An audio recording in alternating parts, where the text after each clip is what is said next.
ఒకవైపు యూరియా కష్టాలు వెంటాడుతున్నాయి, మరోవైపు కూలీల సమస్య తీవ్రంగా ఉంది. రబీ సీజన్ ప్రారంభం కావడంతో వరి నాట్లు వేస్తున్నారు. కూలీలు కొరతతో వరి నాట్లు ఆలస్యం అవుతోందని రైతులు ఆందోళన చెందుతున్నారు.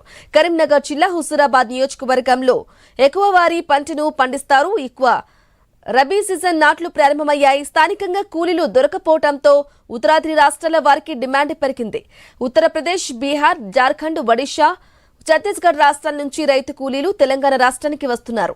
ఒక్కో గ్రూపు రోజుకు 7 నుంచి 8 ఎకరాల వరకు నాట్లు వేస్తున్నారు.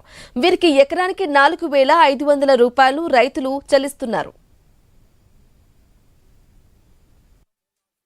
కూడా భూగర్భ జలాలు నీళ్లు చాలా పుష్కలంగా ఉన్నాయి.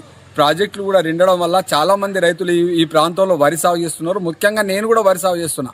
గతంలో 3-4 సీజన్ల కింద చూసుకుంటే లోకల్ లేబర్ సరిపోయేది, కానీ ఇప్పుడు మొగ లేబర్ నార్మల్ వేయడానికి కావాలి, లోకల్ వచ్చేటువంటి లేబర్ కూడా సరిపోతలేదు. ఈ 3-4 సీజన్ల నుంచి వెళ్ళి పక్క రాష్ట్రం మనకు యూపీ కావచ్చు, బీహార్ కావచ్చు, బెంగాల్ కావచ్చు, జార్ఖండ్ కావచ్చు, ఉత్తరాఖండ్ కావచ్చు, పక్క రాష్ట్రాల మీద ఆధారపడి వ్యవసాయం చేస్తున్నాం. వారు ఇప్పుడు మా గ్రామానికి కొంతమంది వచ్చారు. ఇప్పటికీ నేను ఇంకా 3-4 రోజులు వెయిట్ చేస్తే తప్ప నేను అనుకున్న సమయానికి నాటేయలేకపోతున్నా.